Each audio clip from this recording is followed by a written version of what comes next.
Hi guys, welcome in this channel. This reading is for collective energy or collective around this time.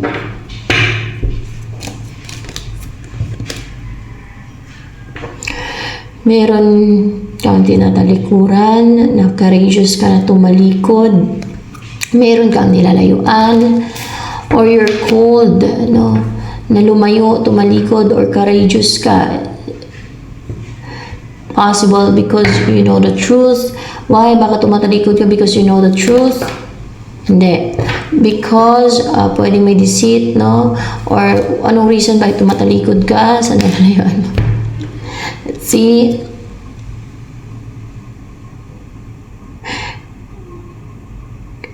Kasi hindi ka na takot. You are brave and passionate na umalis, na tumalikod.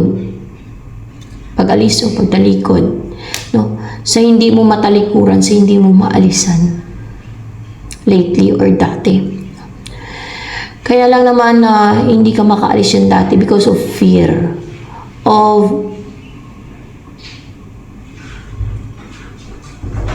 In fear, no? Pwedeng fear dahil minamanipulate yung isipan mo. Merong devil or evil or any alagad ng dilim na minamanipulate yung isip mo, tinatakot ka, no?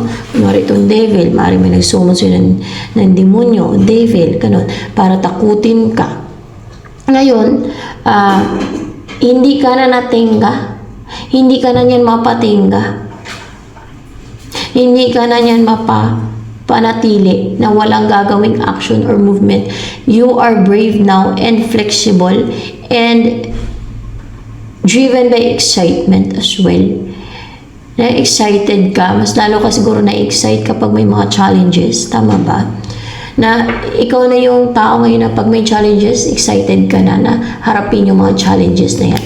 Tingnan natin kung ganun ka. Ay, hindi. You are now brave, no? And, brave, no? And excited. Because of your excitement, kahit may threat, may gustong humadlang, may nananakot, may nang mamanipulate, no? Ang dragon kasi parang sumisimulo ng devil to eh. Or evil forces, di ba? Yan. Still, you are so full of drive and strong yung will mo and driven by excitement kasi Knight of Wands, no? To take action, siguro sa mga goals mo yan, sa mga ambition mo, kung anong gusto mong gawin sa buhay, kung anong gusto mong i-pursue sa buhay mo, yan, kung anong gusto mong actionan, gawin, no? Simulan,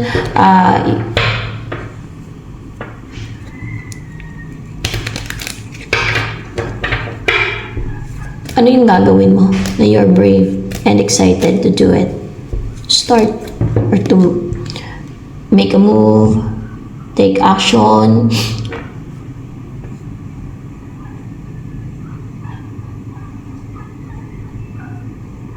Ang mag-umpisa ng a blessed life, kasi this is Ace of Cups, na maging courageous ka na i-receive mo yung blessing. This is a blessing ng Lord sa'yo, na i-receive mo. Yes. Na courageous ka as well and brave ka na i-receive yung blessing ng Lord sa'yo. Ibig sabihin ni Jesus Christ, kasi Lord eh, no? Lord, yeah. Yes, it's from Jesus Christ daw kasi Lord, no? Blessing ni Jesus Christ to yun sa'yo. Yung marireceive mo na you are courageous kasi blue. To receive the truth kasi blue din is truth. No? The truth and blessing possible because you are inspired by truth. Tama ba? You're inspired by truth. You're inspired by truth. Yeah, you're inspired by truth. Kasi, yan ay clarification na lang naman, no? You are inspired by truth. Na makawala sa mga nagpastak sa'yo, sa mga nagpatenga sa'yo. See? Ano yung pating kasi fear at that time because naging matakutin ka dati kasi na-manipulate ka na, na-control ka na ng manipulation, deceit, lies, illusion. Yan ang mga kadalasan ng ginagamit ng sa side ng kadiliman ng mga alagad ng dilim, devil, no? Mang-manipulate sila, mang-control through manipulation, lies, their lies and deception, di ba? Because you're inspired by the truth, by truth. Kung saan mo man narinig yung katotohanan na yan. And pag truth, yan ay galing sa God pag truth. No? Yan ay galing sa pwede ding servant of God kasi naman nag-spread ng truth. Servants of God. And also the Holy Spirit. Ang dahilan nga kung bakit, di ba, nasa Bible yan. Ipadala ni Jesus Christ, di ba, nasa Bible yan, sabi si Jesus Christ, ipadala nila ng God, ng Ama niya yung Holy Spirit. No? Dalawa sila, si Jesus Christ at yung Ama niya na God. Ipadala daw nila yung Holy Spirit dito sa mundo para mag-share ng all truths to all believers of Jesus Christ, of God, and then para magpaalala ng mga teachings ni Jesus Christ. So, isa yan sa mga truth at nasa Bible yan. Kaya truth yan, isa yan sa truth na talagang ipadala, no, ni Jesus Christ at ng Ama niyang God, no, yung Holy Spirit para mag-share ng all truths sa mga believers. Believers ni Jesus Christ at ng God. O yan. And to convict the sinners. Alam yung convict, search yung convict.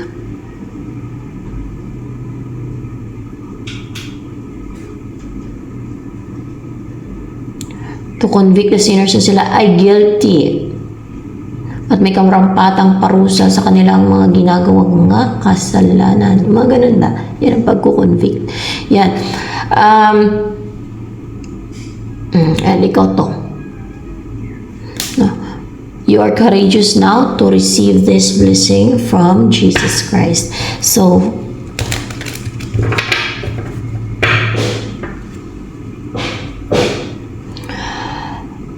ano yung blessing na to? From Jesus Christ.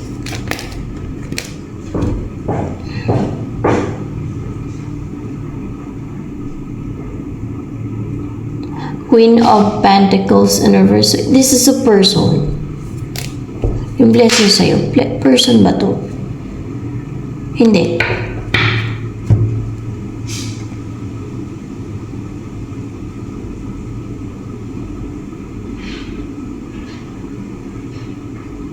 Kasi the strength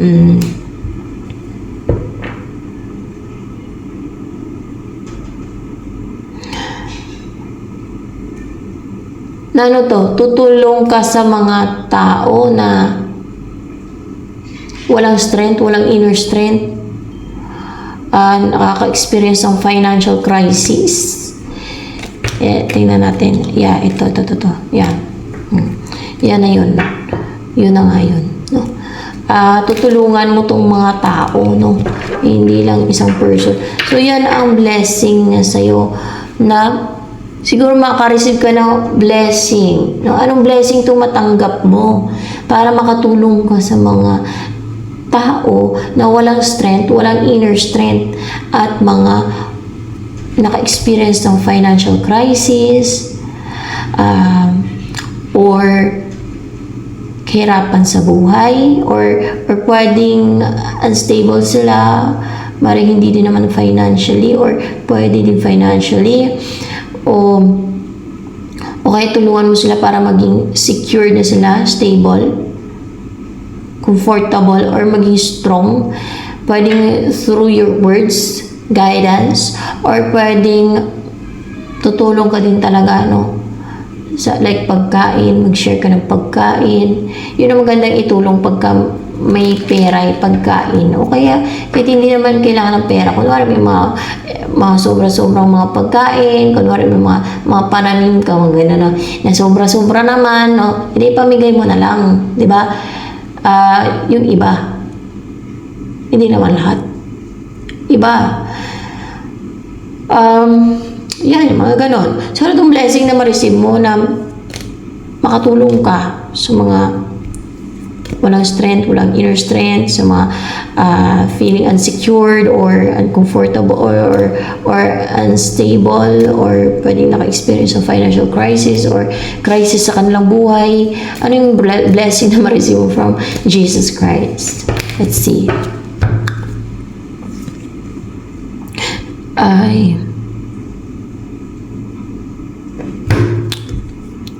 Ano to eh? You will be known in the public eye. Kasi this is 6 of Wands.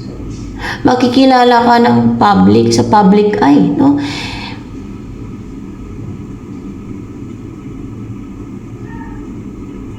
Pwedeng through vlog, through or kung ano man, makikilala ka sa public eye na at the same time kikita ka ng pera through that. Hindi. Para may makatulong kung lalo kung financial pag-usapan o mga pagkain kasi yung karamihan sa pagkain binibili din talaga, di ba? Wala kang sariling lupain na may mga pananim. So ma-recognize ka in the public. Hindi sa ma-recognize ka. You will be known in the public eye. You will be known in the public eye. So, yun ang ma-receive mong blessing. And because of that, paano matutulungan itong mga tao na to? Dahil you will be known in the public eye. Through your advice and motivational words. Through your advice lang and through your motivational words. Yung ma-motivate ito mga walang strength at walang inner strength na lumaban sa hamon ng buhay na dumadaan sila sa sa mga crisis. Yan, crisis, lower point ng kanilang buhay. Na parang maging inspiration ka na, ako napagdaanan ko na yung mga gano'n ang tindi ng pinagdaanan ko, gano'n, ang daming mga attacks, ang daming talagang mga challenges, mga gano'n ba? Mga gano'n example na lang. Yung mga gano'n. Diba? Para magkaroon sila ng pag-asa, and strength and inner strength, ma-develop nila yung sa sarili nila kung paano nila ma-overcome at malabanan yung mga pinagdadaanan nila na hardships, crisis, at downfall sa buhay nila. Kasi ang tao may times talaga na dadaan sa mga ganon, pero for sure after that meron na yung mga blessing from the Lord. Basta hindi naman galing yan sa witchcraft, demonic activities, sa devil, ang blessing na yan. Ay talagang ma-enjoy mo yan, di ba? Meron kasing mga tao na blessed, no? Tingin na mga tao blessed. Yun pala kayo nabinta sila ng kaluluwa nila, nasanda sila ng kaluluwa nila. They're doing witchcraft, black magic para yumaman sila. Yung mga ganun ba? Hindi galing sa Diyos yung ng blessings. Pero ito ay blessing to from the Lord, from Jesus Christ. So magkaiba talaga yan, no? Sa mga blessings ng mga yung galing ang blessings sa alam nyo na sa kaliwa, sa kabila. Sa kabila. So, ano yung clarification lang naman eh. So, ano yung next na mangyari kaya niyan sa buhay mo? Tingnan natin, ha? Hindi naman sa kine-criticize ko yung mga, yung mga blessing nila ay galing sa through pagbinta, pagsanla ng kaluluwa nila o through witchcraft ha, kasi may mga ganun talaga, no? Meron pa nga niya na gumakain sila ng tao, guys. Kapwa nila tao. Para yumaman sila. Ginagamit nila sa ritual.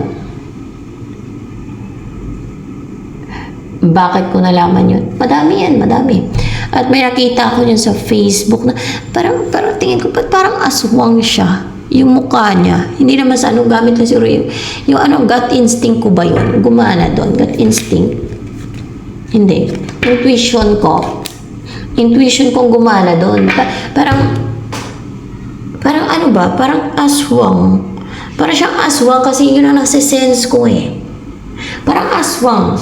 Kasi sa mukha niya, ewan ko lang, bakit ko na-sense yun ang intuition ko. Tapos sinanong ko, no, through the scars, aswang ba talaga yan? Siyempre sagad ako nagpag-guide, sabi, aswang ba talaga yan, God? Ay, oo daw, aswang. Pero hindi siya aswang na, ang confirmation ng God, hindi siya aswang na, yung katulad ng aswang dito sa atin na nagiging tik-tik, naging wak-wak, yung gano'n, hindi siya yung lumilipad paggabi na yung aswang dito sa atin sa Pilipinas, hindi siya ganoon. Aswang siya kasi kumakain siya ng tao, kapwa niya tao, dahil ginagamit nila sa ritual para yumaman sila. Kumakain sila ng kapwa nila tao, laman ng tao. O kung ano man yung kinakain niya, baka dugo ng tao, laman ng tao, basta kumakain sila ng tao. Yun daw, no? At may makasamahan yun pag mga ganun.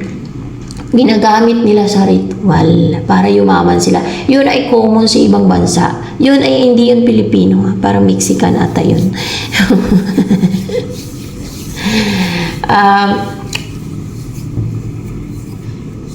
Parang ang ganda panuuri ng kanyang mga video kahit na yung mga niluluto niya mukhang hindi naman masarap na parang wala lang, parang barubhal. Kumaga sa Ilonggo pa barubhal, no?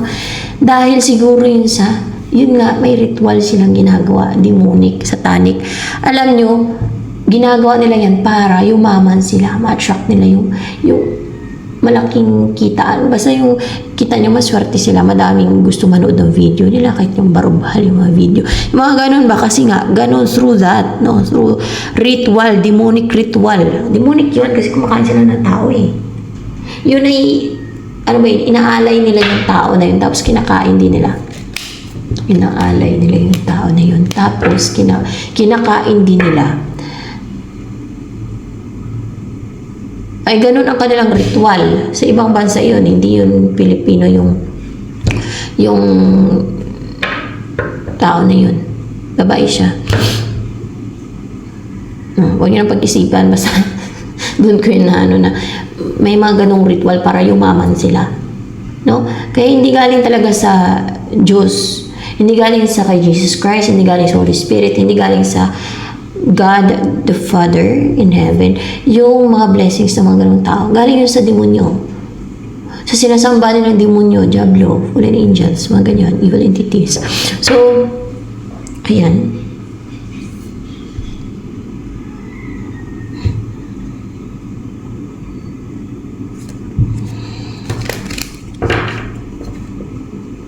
Ito ang next na mangyari sa buhay mo. Ito tayo yung kanina na clarification ko. Anong next na mangyari sa buhay mo? The sun, no? Oh. The sun. Magiging, maging positive, masiyahin, masaya sa buhay, maliwanag ang iyong kinabukasan, maliwanag ang buhay mo, maliwanag yung path mong tatahakin, no? Hindi madilim. At very positive ang mind mo. You will live a positive life. You will enjoy life, no? Wala masama mag-enjoy sa buhay. At lalo na yung blessing na yan ng God sa iyo. Ni Jesus Christ, no? From Jesus Christ. Pero, kita nyo to? This is a marigold or sunflower. So, sumisimbolo talaga ng sun. Na, ano ba yung sun? Kaya maliwanag, no? So, maging maliwanag ang buhay mo. And positive. And it's also enjoyment, success, no? Or you will enjoy showing your talents, your gifts, your abilities to the public eye. Ayan. Why not? So,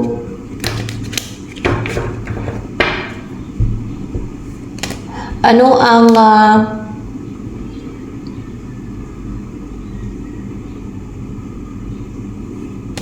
mga gagawin mo niyan maliban sa maging inspiration ka, no?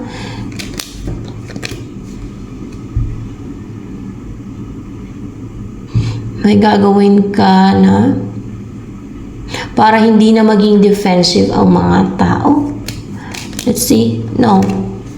Para hindi na maging defensive, hindi na maging defensive yun. O hindi na matakot ang mga dumadaan sa yung mga victim. Kadalasan mga victim, hindi na matakot ang mga victim. Yeah. Yung mga victim ng alin? Mga scheme, deceit, mga like tigal po, yan mga deceit, scheme, witchcraft na, mga ganon. Kasi nakaramdam niya sila ng fear. Lalo yung mga tigal po, no? Nakaramdam niya sila ng ano, dahil sa tigal po yan, orasyon na unite sa kanila, no? Tension, mga ganon. Or kaba, mga ganyan mga epikto na mga yan, mga witchcraft na yan.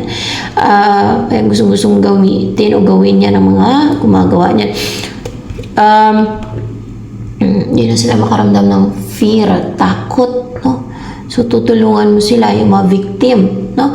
Ng mga deceit at scheme or isa na yung witchcraft dyan, mga orasyon ng iba, mga ganyan ba? Na hindi na sila maging fearful. Yan. So, ano ang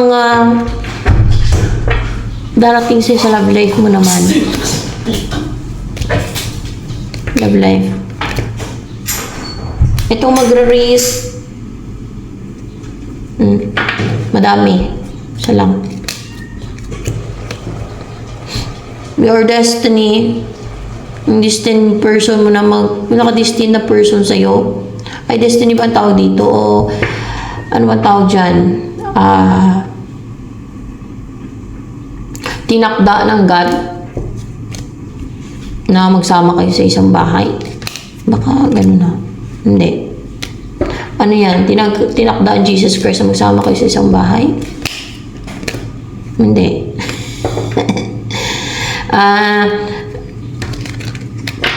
Pwedeng lucky lang itong person eh. Or kaya ay itinalaga ni Jesus Christ, hindi man tinakda, itinalaga ni Jesus Christ na magsama kayo sa isang bahay. Pwede ano to, tinalaga ba talaga to ni Jesus Christ na magsama kayo sa isang bahay? O yan, tinalaga, hindi tinakda ko. Tinalaga yan ni Jesus Christ na magsama kayo sa isang bahay. So ito na yung mag-raise. Pwedeng magsama lang kayo kasi magtulungan kayo, baka hindi naman kayo bubuo ng pamilya. Pero love life eh. Maaaring bubuo kayo ng pamilya, magsama kayo kasi hindi na ako magsalita ng bastos eh. Ano na, kasi sa site ng Diyos eh, di ba? So, dapat may ano naman, no? May delikadisa, no?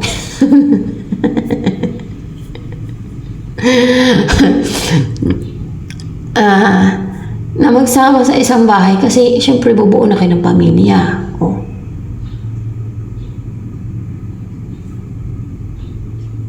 Na sabihin na natin magsama kayo sa isang bahay kasi ayun, mag-start na kayo magkaanak, magka-baby. Ano ba yung magkaanak ba kayo agad yan? Ito clarification lang naman to. Magkaanak ba kayo agad yan? Ay, oo, di ba? Gagawa kayo ng baby. O, ganun. Ganun naman talaga yun eh. O. So, kaya magsama kayo sa isang bahay at itong tao na to ay risk taker siya. No? Or fearless, risk taker, o mahilig siguro mag-risk to. Mahilig siya mag-risk. Oo, mahilig siya mag-risk sa mga goals niya. Yan, mahilig siya mag-risk sa mga goals niya. So, ibig sabihin fearless to pagdating sa mga goals niya. O ano may pangarap siya sa buhay niya. Siguro pangarap siya sa buhay niya na yumaman siya. Hindi mag-raise siya para yumaman siya. O kaya gusto niyang gumanda yung buhay niya. Hindi mag-raise siya para gumanda yung buhay niya. Ganun siya. Risk taker siya and goal-driven siya pagdating sa mga goals niya sa buhay niya. Okay. Goal niya mag-travel around the world. Edi mag-set siya ng goal. Basta ganun, goal-driven siya, charismatic, hunter type yung mga goals niya. And flexible pagdating sa mga goals niya. No? And brave to na i-pursue yung mga goals niya sa buhay niya. No? Kagaya ng kung goal niya ay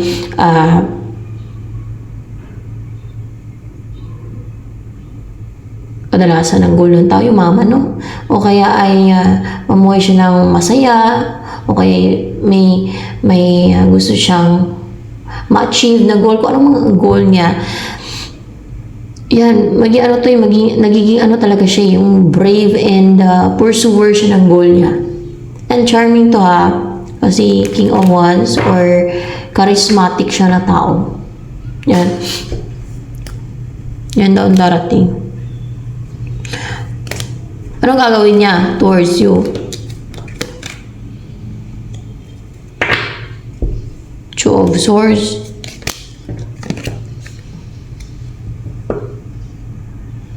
Itong tao na to.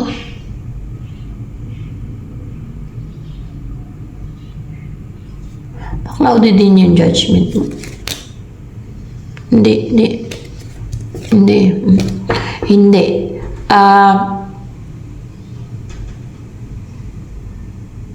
Meron siyang gagawin, pero Two of Swords.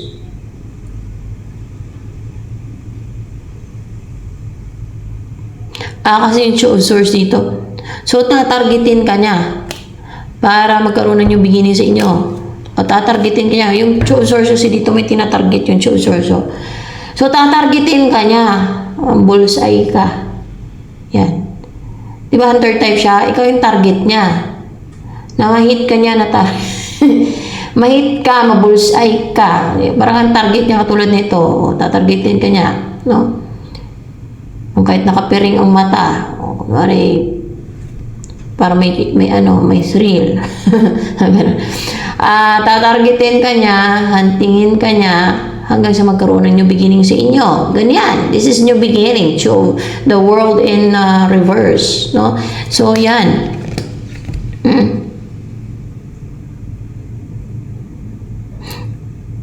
Kaya pala parang nakapiring yung mata nito kasi merong mga dito gustong magpa-juggling sa kanya na hindi magawa itong person na to na mag-take ng action na magawa niyo pero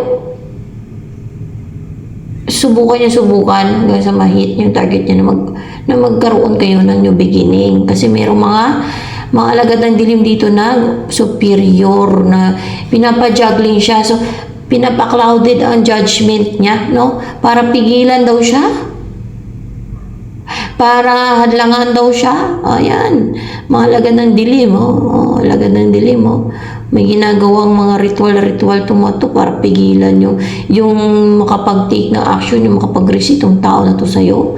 Pigilan yung inyong pagsasama kasi anong dahilan nila? Naiinggit ba yung mga yan? Kaya kadalasan naman inggitira yung mga ganyan Oo, naiinggit sila. Naiinggit, no? So ano mapala nitong mga naiinggit na ito? May impyerno lang.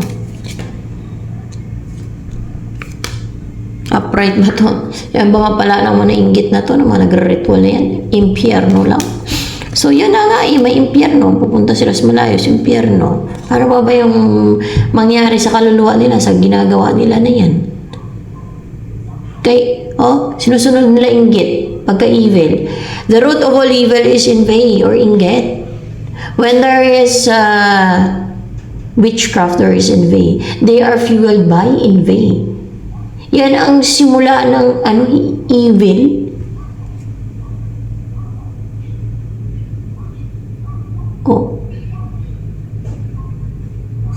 Yung inggit na yan, yung inggit. Bakit hindi nila matanggal o makontrol yung inggit nila? Na nagpakontrol sila sa inggit nila. Dahil itong mga tao na to,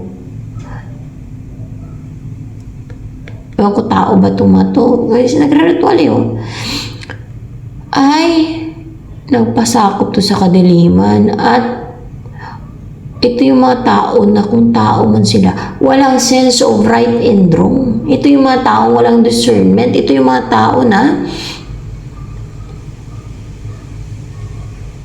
evil kung tawagin. Ano ba ito? Mga tao ba ito? Gusto mga tao din talaga, guys. Tao yan. Kaya nag-ritual, di ba may ritual, oh? Para may niluto-luto sa para mga aswang ba? Ganun ba? Huh? Di ba ganyan ang mga mangkukulam, nagluluto-luto sila sa kawa nila, no? Sa wali daw nila, o ba? Nagluluto-luto sila ng mga potion nila. Kung napanood nyo yan sa mga, kahit sa fairy tale, di ba may nagluluto-luto sila sa mga kawa nila, o sa kaldero nila, o ba? O, yung mga witch. Hi. O yan, guys. Kaya sila pinapapatay ng God. O, ano maiging ending nila niyan? So, gawa nila ng ganyan. O. Eh, di impyerno lang. Tayo doon man yan ilalagay ng God yung mga ganyan ang gawain sa impyerno. Ang kaluluwa nila. Witchcraft, black magic, kulam. Ano ginagawa nila? Kulam. Ito mga ito. Kulam o nangungulam. Pinapapatay ng God yan eh. Utos na patayin sila kasi ganyan nga sila. No? Kasi sila ay alagad pati ng dilim. Sa devil yan sila. Sila ay followers ng devil. Doon sa part ng Armageddon na, di ba, yung mga matitira na mga followers ng devil na syempre hindi pa mamatay, hindi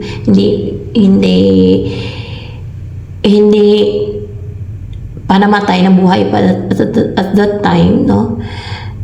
Na sa panahon na yan, Armageddon, na buhay pa sila, may mga buhay pa niya na mga followers ng devil at mga tawag dito false prophet o kasama yung beast, di ba? Pag followers talaga ng devil, itatapon niya yan sa lake of fire na may sulfur ng God. Doon pa lang eh. At may warning din ang God na yung mga napapractice ng witchcraft and sorcery, tatapon niya sa lake of fire na may sulfur. Kaya nga, sa mga ayaw maging followers ng devil, kung may pagkakataon pa kayo na baguhin ang sarili ninyo, no, na huwag kayong sumunod sa devil, maging follower, na huwag kayong maging follower ng devil, huwag kayong maging follower ng devil, huwag yung sundin ng devil, huwag kayong sumunod sa devil, no, huwag nyo hayaan na maging follower kayo ng devil. Yan. Huwag nyo sundin ng devil. Isa to sa mga follower ng devil, ang mga mangkukulam, mambabarang, manggagaway, gumagawa ng black magic. Yan ay mga follower ng devil.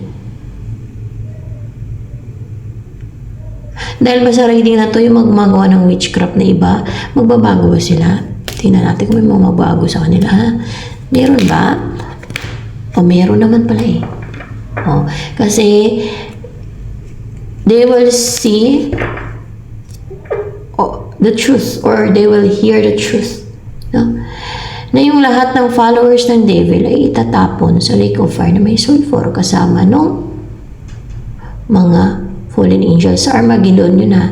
Paano yung mga namatay na o mamatay hindi aabot ng Armageddon? Diretso sila sa impyerno, yung mga followers ng devil na yan. Kasi pag namatay yung tao, ang kaluluwa ng tao, hatulan agad-agad yan kung saan siya ilalagay, no? Yung kaluluwa nila. So, ganun. Impyerno ba o masim? Ganun. So, ano mapapala ng mga gumagawa ng witchcraft? Yun nga. Kasi, gumagawa ka ng black magic, pangungulam, pambabarang, panggagaway. Yun ang mapapala mo. May impyerno ka, yung kaluluwa mo, eternal ang pagdurusan sa piti ng kaluluwa mo. Diba?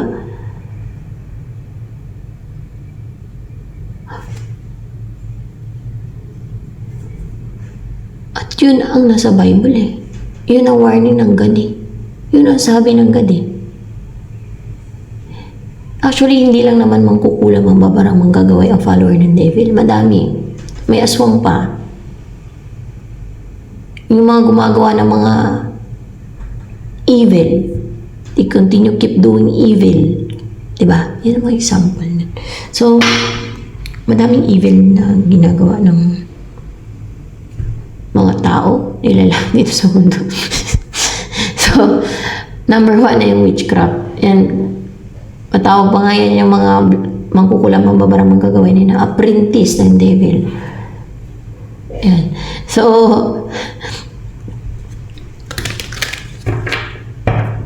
pinapapatay talaga sila ng God eh. Nutos ng God, patayin talaga sila eh. At mismo yung God, pinapatay sila ng God ha. Swerte lang hindi natsambahan ng God na patayin. Pero, yan ay utos ng God sa mga chosen ones, sa followers ng God, yung patayin ang mga, yun, mangkukulam, mambabarang, manggagaway. Kasi yan ay mga apprentice ng devil yan. They're carrying missions from the devil. Kita niyo mga nagagawa nila? Sample na lang yan. Madami silang nagagawang pagmiminsala, panggagambala, pangmungontrol, pangmamanipula ng isip. They create lies, deceptions, manipulations. They send sickness, di ba? Mga ganun, no? Sa mga inosente pa, ha? Sa people of God, ha?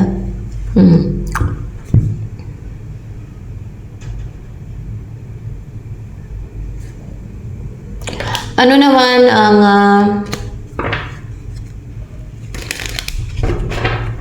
kaya pala, Two of Swords dito lumabas, no? Yan, no? Merong monitoring spirit. Ano ba ito may monitoring spirit na nagpa-cloudy ng judgment niya? Ay, monitoring spirit. Oh, kikita nyo may ibon, may ibon. Yan. Yan, no? Monitoring spirit. Nagpapa-cloudy ng judgment niya. Yan. Monitoring spirit.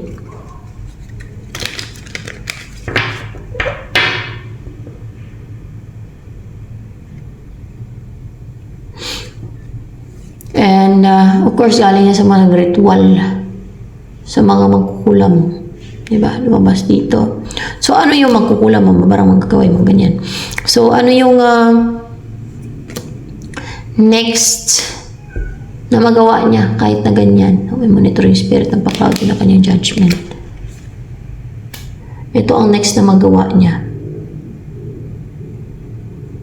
Siya ba to? Eight of Swords?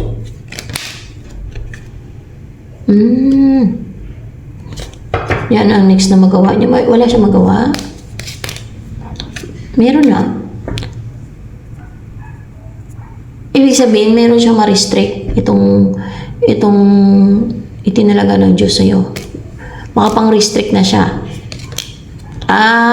Siya itong makapang-restrict pero sa side siya ng Diyos, ha. Kumbaga, ma-restrict niya yung alin, mangkukulam ang babarang, itong mga mangkukulam na ito.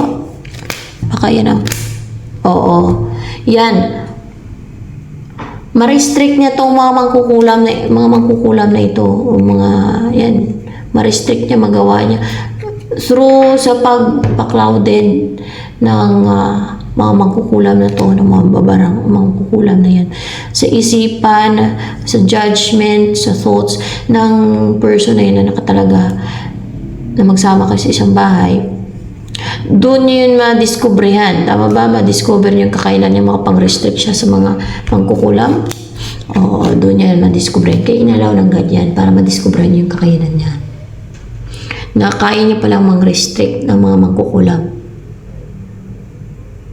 Tapos sabihin ng mga mangkukulam pag na-restrict siya, ay salbahe siya. O binaliktad pa nila. Hindi yan salbahe. Bakit? Galing sa Diyos yung kakailan na yan. At actually, hindi lang sila pinaparestrict ng Diyos. Pinapapatay pa nga sila ng God eh. So that's it. Ito na lamang for collective reading, guys.